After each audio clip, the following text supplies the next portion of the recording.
Voilà dans cette partie du cours concernant la statistique descriptive, nous allons étudier le cas de deux variables statistiques quantitatives.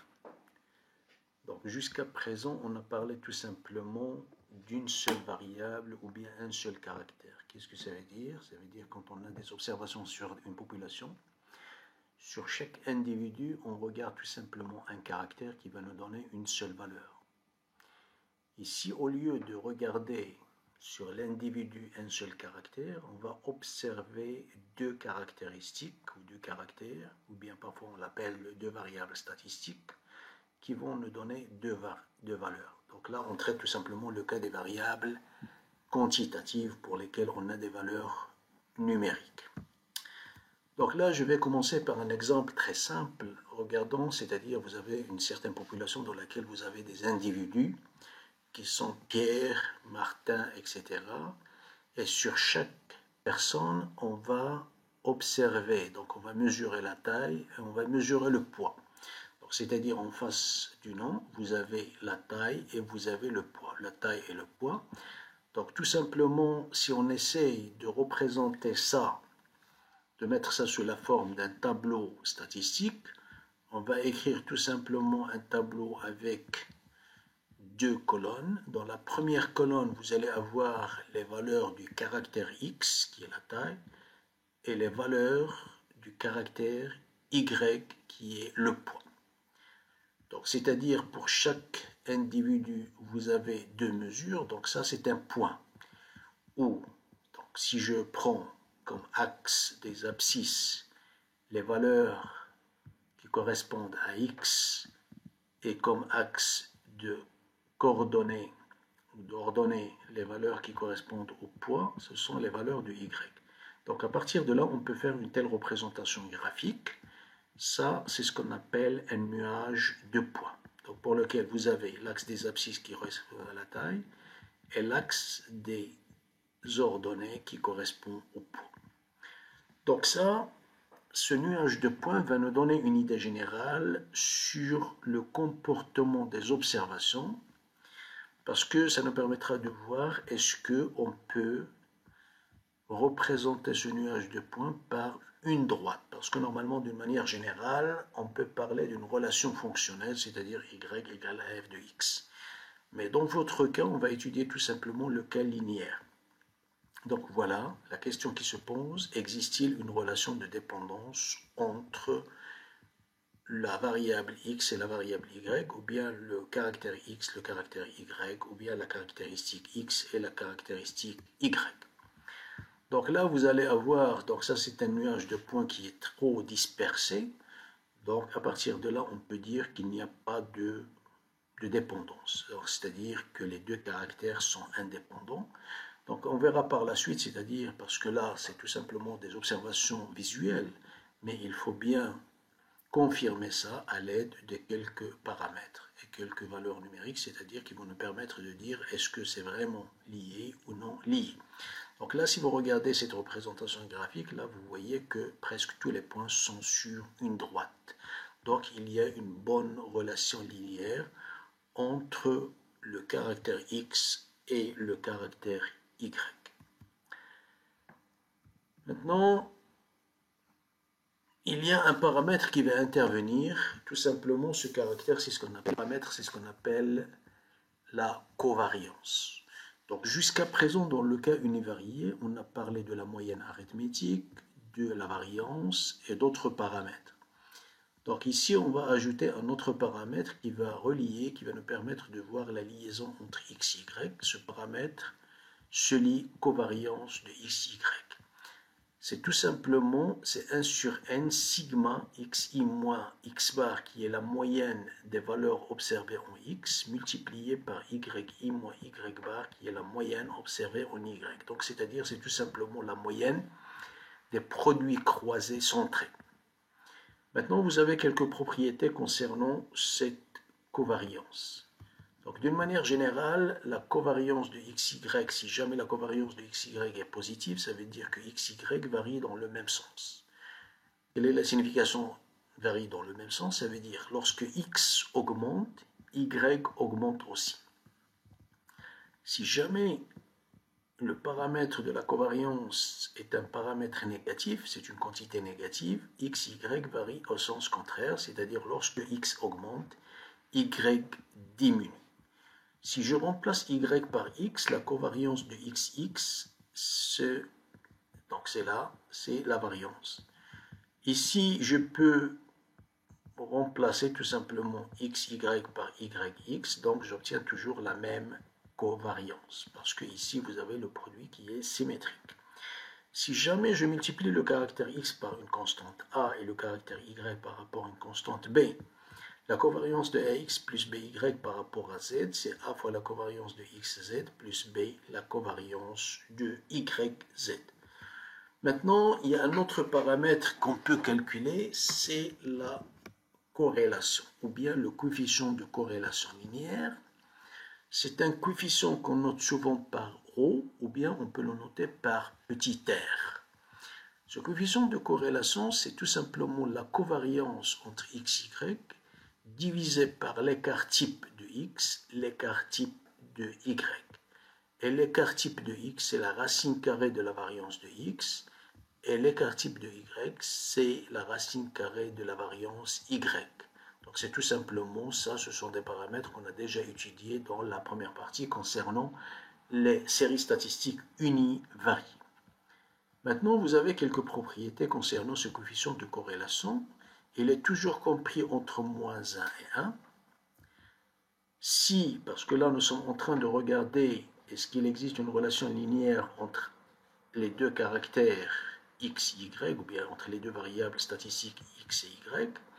Donc si cette relation linéaire, c'est-à-dire c'est une sorte de droite qui est y égale à ax plus b. Si le coefficient de corrélation est positif, ça veut dire que a est positif. Le a qui se trouve dans la droite, ce n'est rien d'autre que le coefficient directeur de la droite. Si le coefficient de corrélation est négatif, alors a est négatif. Ça veut dire ici a est croissante et là a est décroissante. Si jamais la valeur absolue du coefficient de corrélation est égale à 1, ça veut dire qu'il existe une relation fonctionnelle, c'est-à-dire il existe une relation entre les deux variables statistiques x et y, de telle sorte que y est égal à ax parfaitement, c'est-à-dire presque le nuage, tous les points sont sur la droite. Si jamais le coefficient de corrélation est égal à 0, donc il y a absence d'indépendance. Donc je vais revenir tout simplement sur les diapositives. Donc ici, dans ce cas-là, on va trouver, donc si jamais on a les valeurs numériques et on calcule le coefficient de corrélation, on va trouver que ρ est égal à 1, parce que il y a une dépendance positive, c'est-à-dire lorsque x augmente, y augmente, et que tous les points sont sur la droite. Par contre, si on regarde cet exemple qui est là, on va trouver, donc si jamais on a les valeurs numériques, le coefficient de corrélation, il est égal à 0. Il y a absence de dépendance entre les deux coefficients ou les deux variables statistiques x et y. Voilà. D'une manière générale, le coefficient de corrélation en valeur absolue, il est compris entre 0 et 1, parce que normalement j'ai dit que ρ, il est compris entre moins 1 et 1. Donc chaque fois que le ρ est grand en valeur absolue, c'est-à-dire il y a une forme de dépendance, si le coefficient en valeur absolue ρ est petit, ça veut dire qu'il y a une faible dépendance entre les deux variables statistiques. Maintenant, on parle de l'ajustement linéaire. Donc, ajustement linéaire parce que normalement, on peut parler d'ajustement d'une manière générale. Alors, la question qui se pose, puis comme je l'ai dit tout à l'heure, c'est-à-dire on a x qui est la taille, y égale le poids, c'est-à-dire je prends toujours le même exemple, et si on trace le nuage de poids, on va trouver ça. Donc, la question qui se pose, est-il possible de trouver une relation ou une fonction qui va nous permettre de dire que y est égal à f de x? Comme je viens de le dire, c'est-à-dire à votre niveau, on va étudier tout simplement la fonction f qui est égale à ax plus b, c'est-à-dire une droite. Est-ce qu'on peut dire que y est égal à ax plus b? Si une telle fonction existe, alors on dit que tout simplement que y est expliqué par x. Donc on peut lire que x c'est la variable explicative et y c'est la variable expliquée ou bien la variable dépendante parce qu'il dépend du caractère x.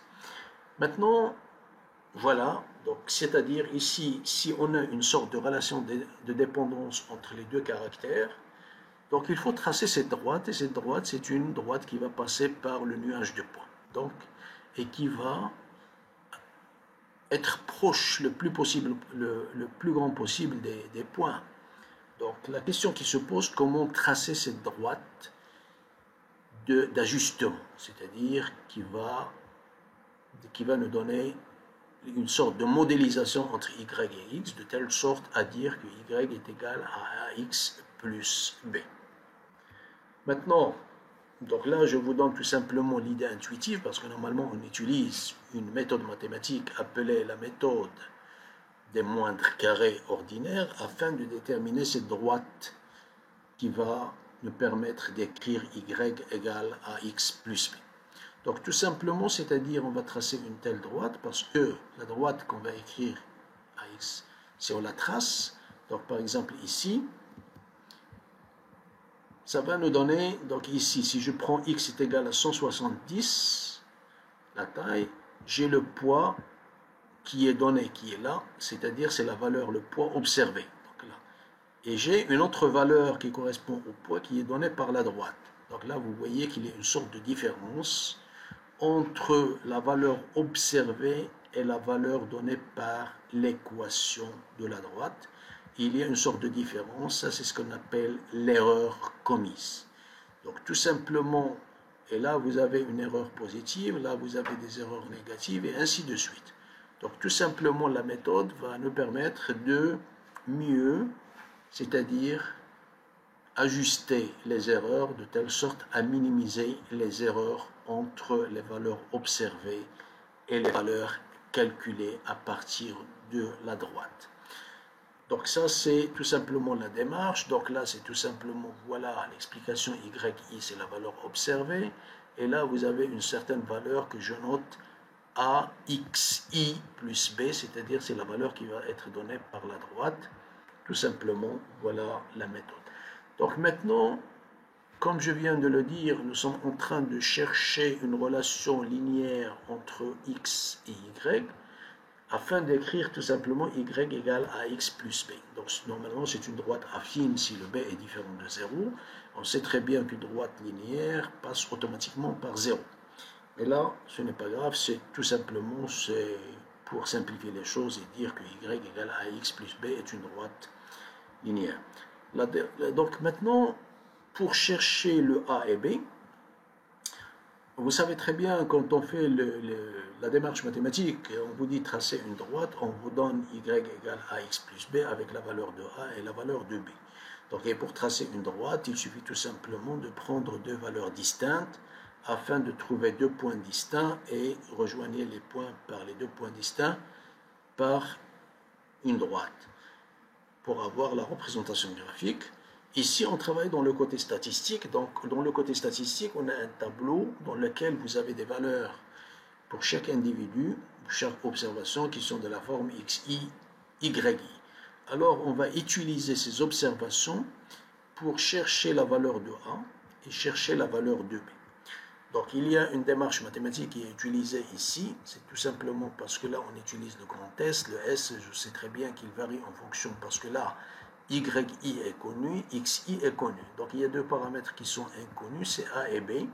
Donc, on essaie de chercher les valeurs de A et B afin de minimiser cette erreur. Donc là, je ne vais pas entrer dans les détails mathématiques, parce que normalement, on va utiliser, comme je viens de le dire tout à l'heure, la méthode des moindres carrés ordinaires. Alors, pour chercher les valeurs de A et B, il suffit de faire la dérivée de S par rapport à A, la dérivée de S par rapport à B, et de chercher les valeurs qui annulent les dérivées partielles.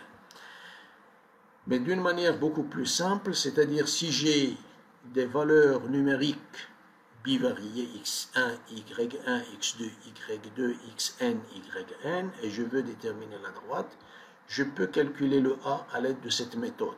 C'est-à-dire c'est tout simplement ce que vous avez dans le numérateur divisé par n, c'est la covariance, Et ce que vous avez en bas divisé par n, c'est la variance.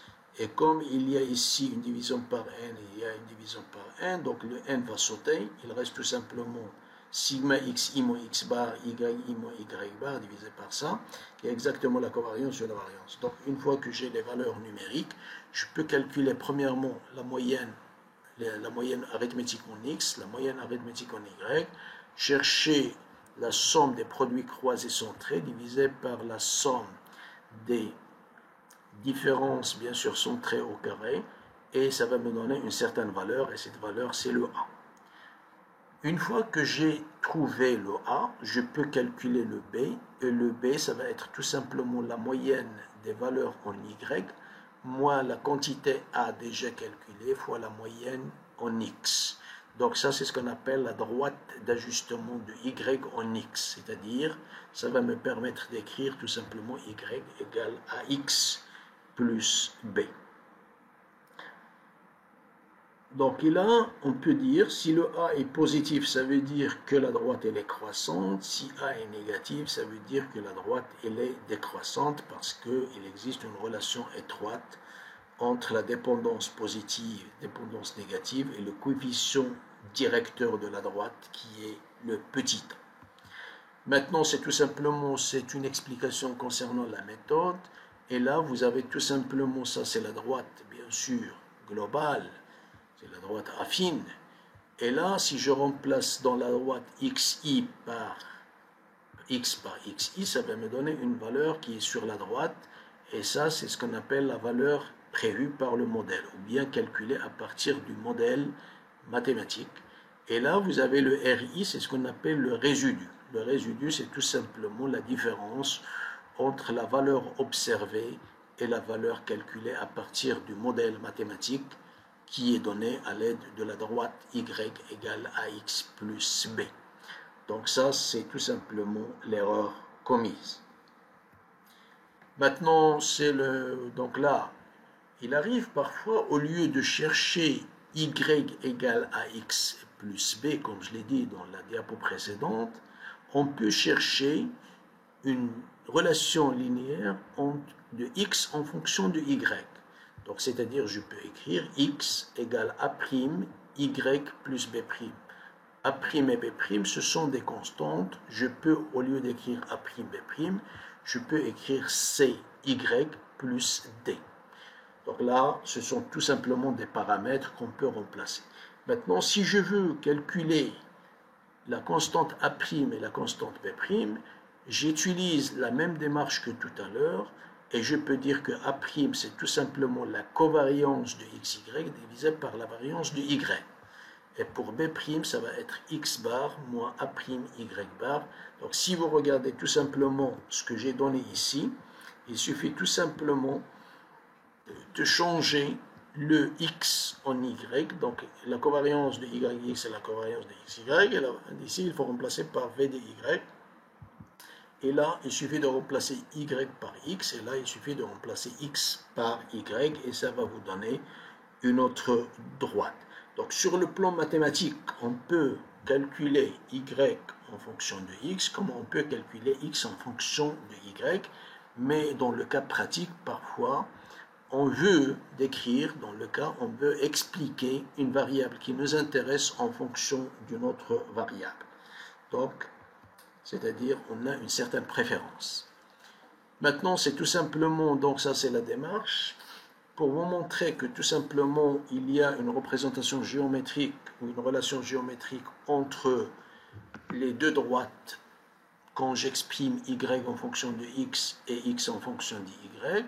Donc si les deux droites sont perpendiculaires, ça veut dire qu'il y a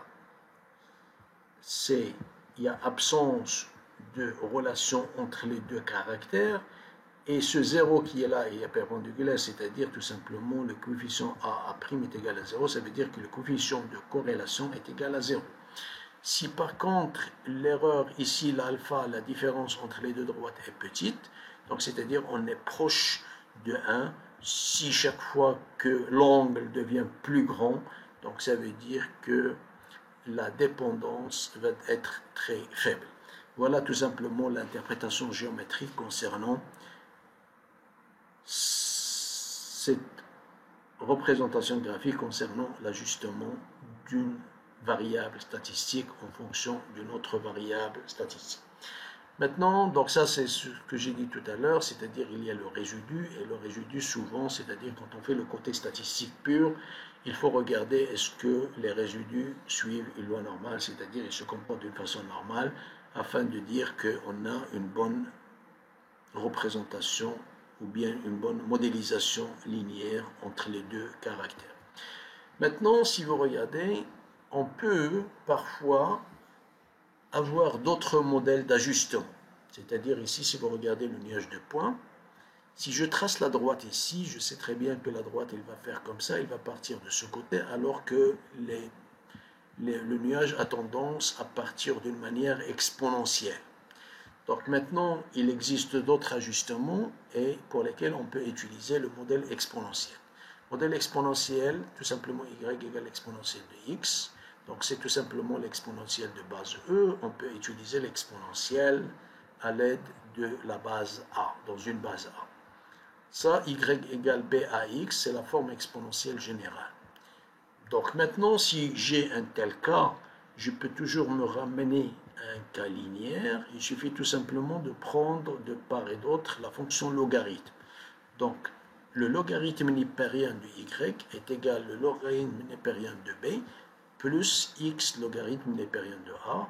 Si je pose logarithme de y égale grand y et logarithme de b égale b, et ici x égale grand A, avec les notations qui sont là.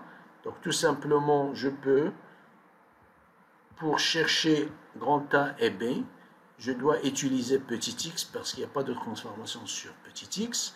Il faut utiliser logarithme de A pour déterminer A parce que le grand A c'est logarithme de petit a et le grand B c'est logarithme de B.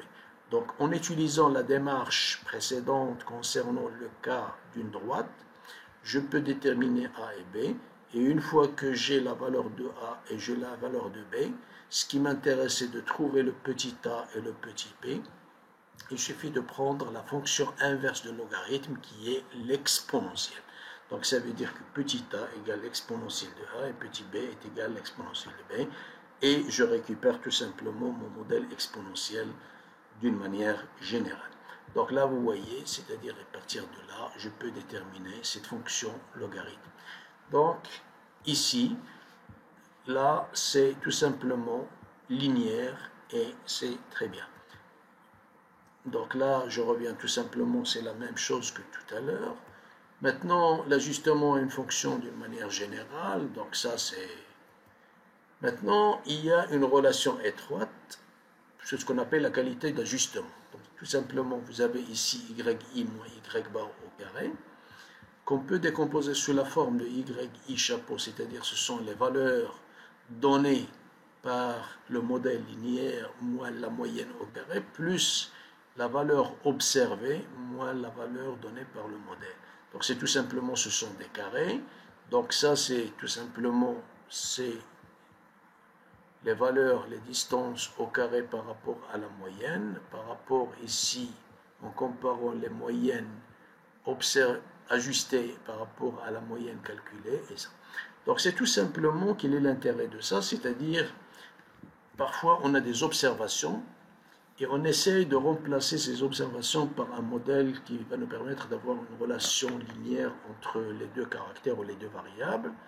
Donc c'est-à-dire lorsqu'on passe à un modèle mathématique linéaire, il y a une perte d'information. Donc c'est-à-dire on ne va pas exploiter l'information globale. Si le coefficient de corrélation est très grand, c'est-à-dire la perte elle est petite. Par contre, si le coefficient de corrélation est faible, ça veut dire la perte est grande, c'est-à-dire on perd beaucoup d'informations pour exprimer une variable en fonction d'une autre. Sur le plan statistique, donc, il y a un coefficient qu'on peut parler, on peut parler de ce coefficient, c'est le coefficient grand R. Le coefficient grand R, c'est ce qu'on appelle le coefficient de détermination. Et ce coefficient de détermination, ce n'est rien d'autre que le coefficient de corrélation au carré.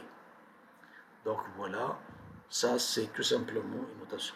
Donc, souvent, si vous on peut utiliser le côté Excel, c'est-à-dire on peut utiliser Excel pour tracer rapidement le nuage de points, tracer la droite, écrire l'équation, c'est-à-dire Excel va nous permettre de calculer rapidement, de nous donner rapidement la droite d'ajustement et nous donner tout simplement le coefficient de détermination pour voir la qualité de l'ajustement que nous sommes en train de faire.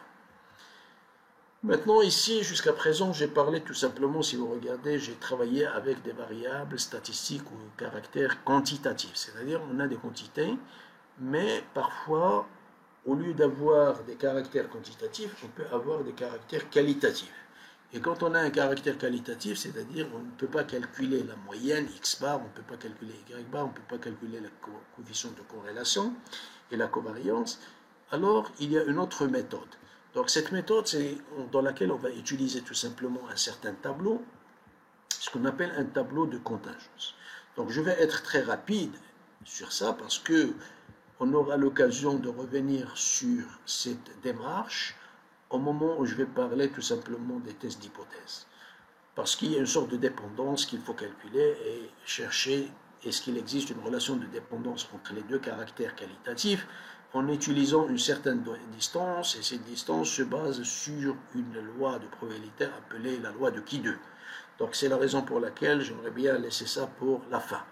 Donc là, vous voyez, c'est-à-dire, je donne une idée générale, vous avez deux caractères qui sont qualitatifs.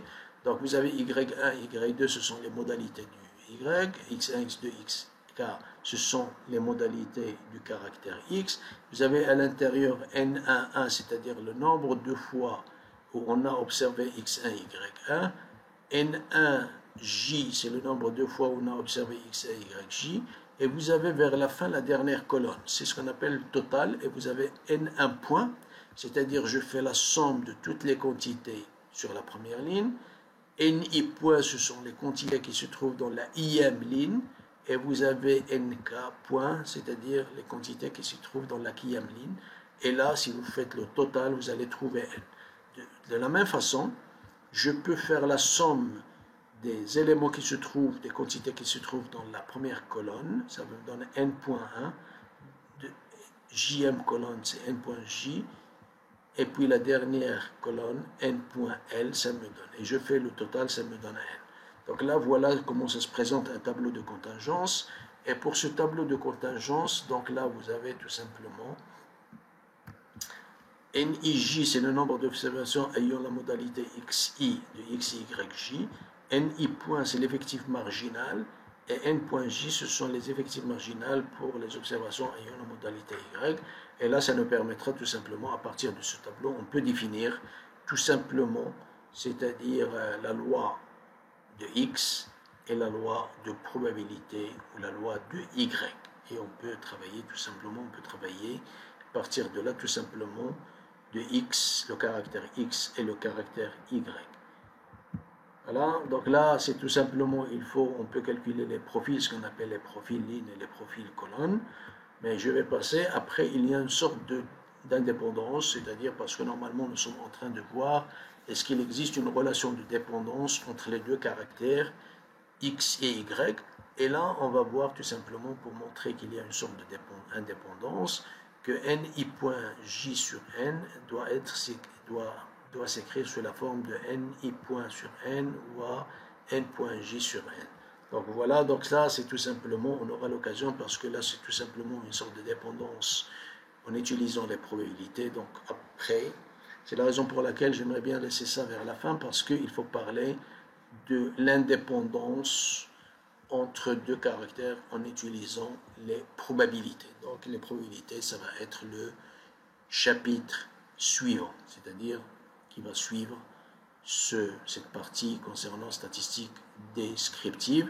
Une fois qu'on a ça, c'est-à-dire on peut calculer à l'aide de la formule il y a une certaine formule que je vais vous donner, qui est là.